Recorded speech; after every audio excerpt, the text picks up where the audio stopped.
Some houses seem discreet until you discover that they hide an entire garden inside, and that their true luxury is not in the facade, but in the path you take to reach the heart of the home.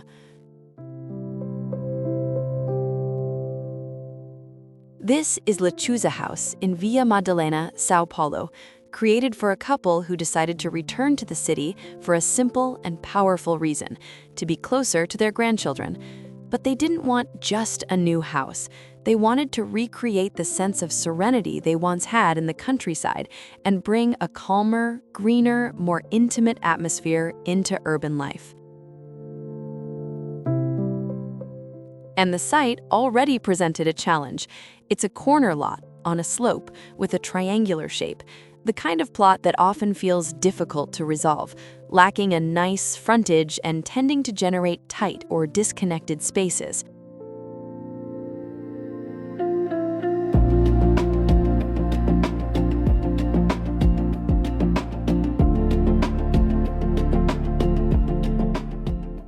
The response here was intelligent. Instead of trying to tame the lot, the project created a new elevated ground level, moving the main living spaces to the higher elevation of the site. This does two things at once. It opens the house to a garden with greater privacy, and it creates a kind of lookout point, a raised position overlooking the neighborhood.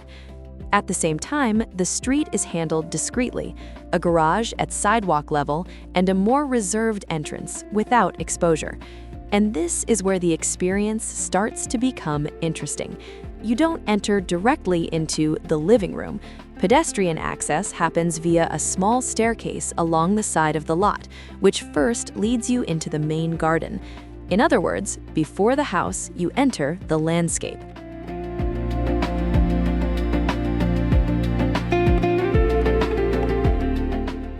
On the main level, the ceiling height is generous. The social areas are designed to open completely to the garden through large sliding glass panels that disappear when opened. When they do, the feeling is that living room and garden become a single space, as if the house vanishes and greenery takes over. And this greenery is not a detail. The garden was designed by the homeowner herself, who is a landscape designer. It doesn't act as scenery. It participates in the house, evolves with use, and creates paths. There are winding walkways, a private plaza marked by black Portuguese stone, and even a small herb garden in front of the kitchen, not just for beauty, but for everyday life. Scent, practicality, life happening. The kitchen here is treated as a meeting point. The main island sits at the center, positioned so that while cooking, one can still see the garden, the tree canopies, and even the distant skyline.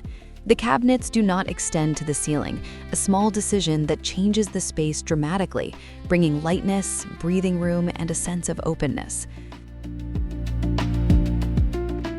The house is articulated between two courtyards, two outdoor spaces, like two breaths, connected by a circulation gallery.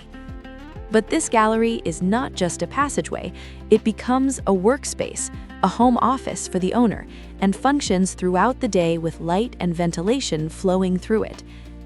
The house then begins to behave like a system: garden, courtyard, gallery, another courtyard, all stitched together by air and light.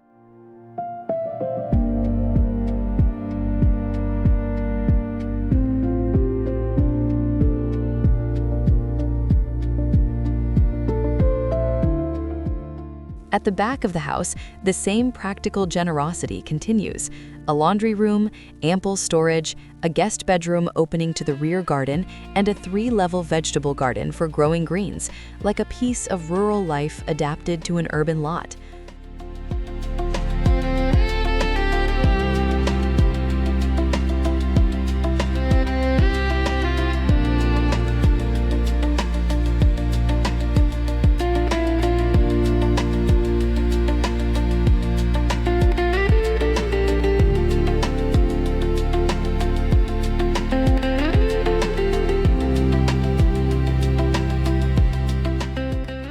But not everything is fully open, and that matters.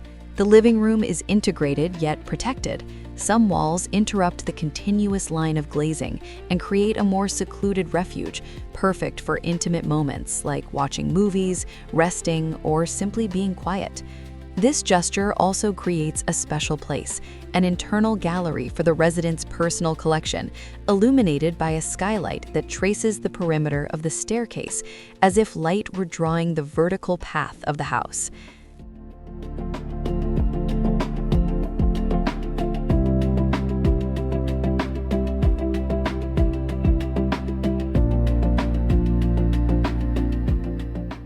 On the upper floor, the house shifts its rhythm. This level is entirely dedicated to the couple's suite, bedroom, walk-in closet, and a spacious bathroom. A large window on the main facade brings the landscape inside, while a side door leads to a private garden, furnished with vintage pieces chosen by the homeowner, almost like a personal retreat above the city.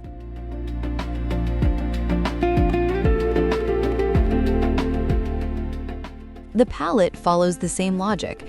Earthy and greenish tones appear in the cabinetry and window frames, as if the house were pulling the colors of the outside inward.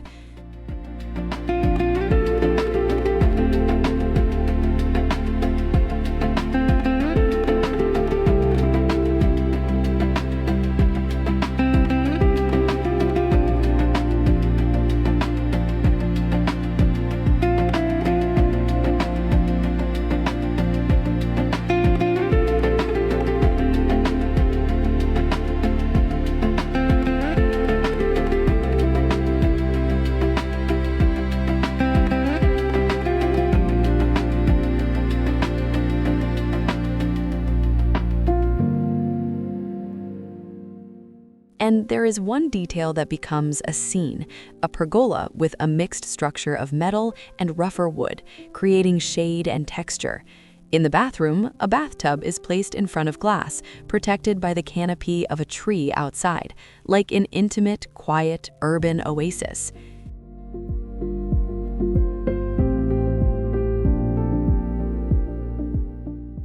In the end, the entire house is built around this duality, solid and discreet on the outside, yet opening inward in layers of garden.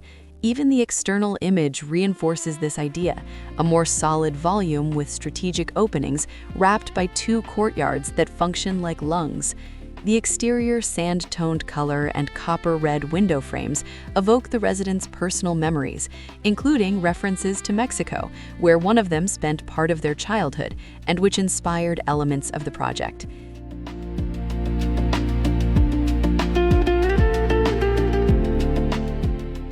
And the name ties everything together. Lechuza means owl in Spanish, and beyond wisdom and protection, it also speaks of a house that observes, because it sits at a high point, overlooking the city, yet chooses to keep the best for itself, the gardens, the silence, and life unfolding away from the rush of the street.